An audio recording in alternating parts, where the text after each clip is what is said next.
Allez, c'est parti pour un nouveau numéro de C'est du solide sur Boursorama, votre émission patrimoniale. On parle chaque semaine de l'épargne immobilière et aujourd'hui on se demande si les SCPI sont vraiment faites pour vous, si vous êtes, comme on dit, ou pas d'ailleurs, dans la cible. Bonjour Guillaume.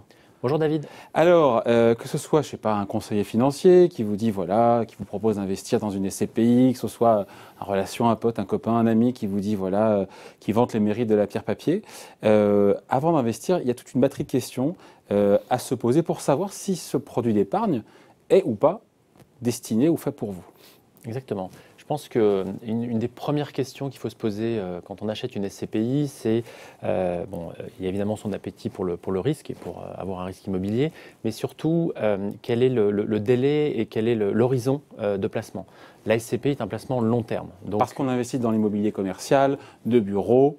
Et donc, comme dans l'immobilier tout court, d'ailleurs, on n'achète pas pour revendre le lendemain ou un an après. Ah, tout à fait. C'est exactement comme l'immobilier normal, comme vous dites.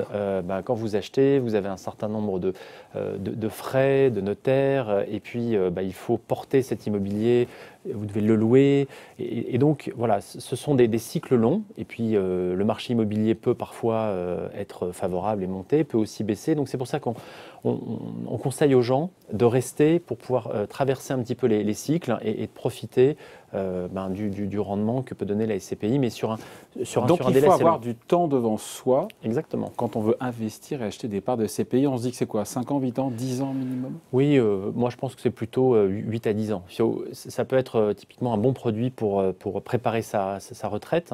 Donc voilà, moi je pense qu'il faut au moins avoir une visibilité sur 10 ans pour dire j'investis dans une SCPI. Pardon Guillaume, j'imagine ça et ceux qui arrivent, qui débarquent et se disent mais de quoi est-ce qu'ils parlent les deux zigotos de SCPI? On rappelle la SCPI, le principe d'avoir un portefeuille, un parc immobilier. Mais je vous laisse expliquer mieux que moi. Oui, parce que je pense qu'effectivement, au début... Parce que là on pense qu'on parle à des initiés, peut-être des gens qui disent mais de quoi est-ce qu'ils causent les deux? Oui, et c'est vrai que c'est la première question, c'est qu'est-ce qu'une SCPI? En fait, effectivement, c'est un fonds, donc on va collecter de l'argent, et avec cet argent, on va acquérir des biens immobiliers.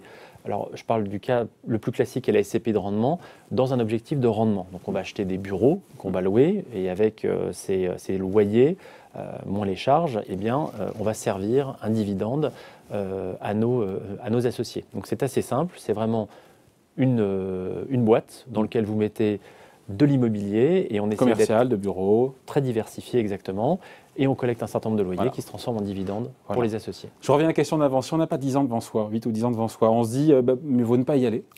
Il faut l'assumer. Alors, à la fois, j'ai envie de dire mieux vaut ne pas y aller, mais la SCPI est aussi faite, c'est-à-dire que si vous avez un accident, c'est-à-dire que vous avez prévu de placer pour 10 ans, mais que vous souhaitez sortir au bout de 2-3 ans parce que vous pouvez avoir un accident de la vie à un moment. Alors, la SCPI n'est pas un produit très liquide. Vous avez deux types de SCPI. Vous avez des SCPI à capital fixe et des SCPI à capital variable. Donc, quand vous voulez sortir d'une SCPI à capital fixe, il faut que vous trouviez une contrepartie, c'est-à-dire que vous avez un carnet d'ordre, un petit peu comme des actions, mais ce sont des produits moins liquides. C'est-à-dire que vous vous mettez dans le carnet d'ordre et vous attendez que quelqu'un la rachète. Donc ça peut prendre un peu de temps. Attendre, voilà. Donc il faut faire attention. Les SCPI à capital variable, en général, ont une liquidité qui est meilleure, c'est-à-dire que Qui est meilleure ou qui est optimale?